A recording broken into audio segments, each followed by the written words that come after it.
Hello guys. Today we're going to talk about the Adam Project. This was a very recently released movie. I watched it with family, and I thought it was a really good movie. This one came out 2022 this year. It's rated PG-13. It's an hour 46 long. It has 6.7 out of 10 on IMDb with about 115,000-ish user votes. It has a 55% on Metacritic with 181 critics. It's directed by Levy, who also did Free Guy. It stars Ryan Reynolds, who we know from Deadpool and all that. Mark Ruffalo is in it as well. He's in, of course, the Avengers as a Hulk and whatnot. Um, the movie, let's see here. The movie has 69% by critics with 198 critics, and 76% by audience, about 1,000-ish audience people. The critics' consensus is, you've seen Ryan Reynolds do this sort of thing before, but the Adam Project offers slickly entertaining, occasionally even moving sci-fi action. Audience says, even if it isn't the most original or memorable time travel adventure, the Adam Project gets by with entertaining action and a likable cast. The movie is streaming on Netflix. It's a Netflix movie, so it's just gonna be there. However, it is gonna be However, it was released on DVD in March of this year as well. So it's on DVD if you don't have that.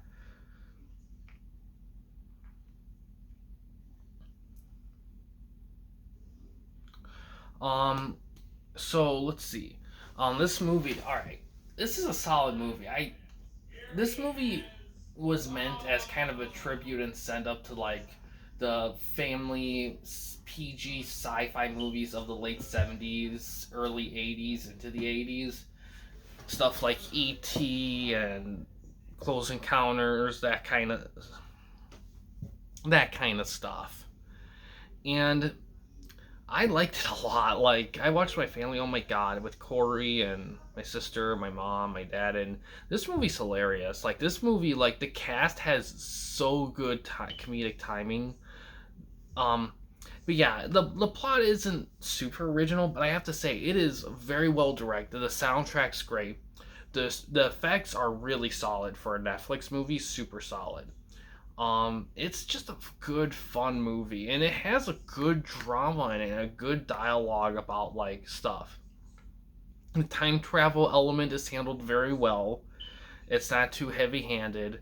The everything's just well executed. There's not really any flaws in this movie that I could detect. Like they said, yeah, this is not the most original, but that's kind of on purpose, though, because this was kind of a send-up tribute to those things. It's not really that's kind of its purpose while maintaining some original elements. So I would give it a pass on that. I'm kind of surprised some people seem to come across a little harsh. I think a lot of people are kind of like seeing the Ryan Reynolds shtick. But here's the thing with Ryan Reynolds shtick is that it works. It works so well because he's so well balanced. The only other actor I can think of that delivers that balancedness of coolness, comedicness, and all that stuff is Bruce Campbell.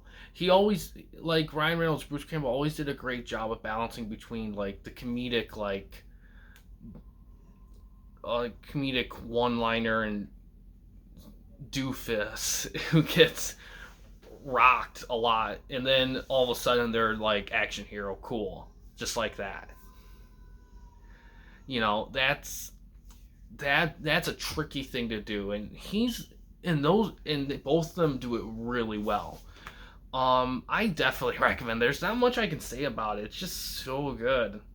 I really enjoy it. And the kid they get to play, and it's in the trailer. Like the kid, plays younger Ryan Reynolds. The kid they picked, he's great. He's like young Ryan Reynolds, perfect, pitch perfect. Um, but yeah, I really, really enjoyed this movie.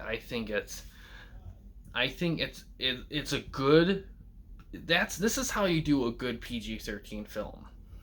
You know, in my opinion. And they did a great job with it. They had all the right notes. It's a really intriguing world, and I really like that they really like they, I don't know, the thing is they base the timetable of these things like right now a little bit in the past. They didn't really go far out with super past or super future necessarily. Well, a little bit of the super future, but like I said, the time travel element is used right. It's not too overbearing. It's not too complex. It's just, and that's the thing too, because I feel like nowadays, I feel like people try to keep the time travel storytelling element um still fresh is try to change how it works, and it can work, but I feel like sometimes it becomes too convoluted, and sometimes it's like you don't have to be original with the time travel. It's not so much the theory as much as how you use it in the story that's key, and this one knew the priority of that. But yeah, I know at some point I'm going to do those Matrix movies. I am. But I'm just trying to find the right space of time to be able to sit down and just talk about 5 Matrix movies in one video.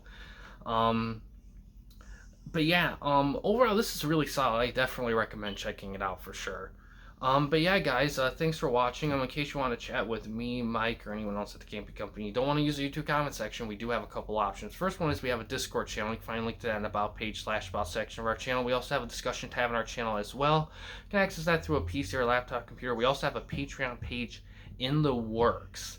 And the main goal of that is to raise money to give the channel a bigger budget, and also to create merchandise that's geared toward what you guys enjoy from the channel, and any support for that will be much appreciated. But yeah, guys, thanks for watching. Please subscribe and like the videos, and have a good day.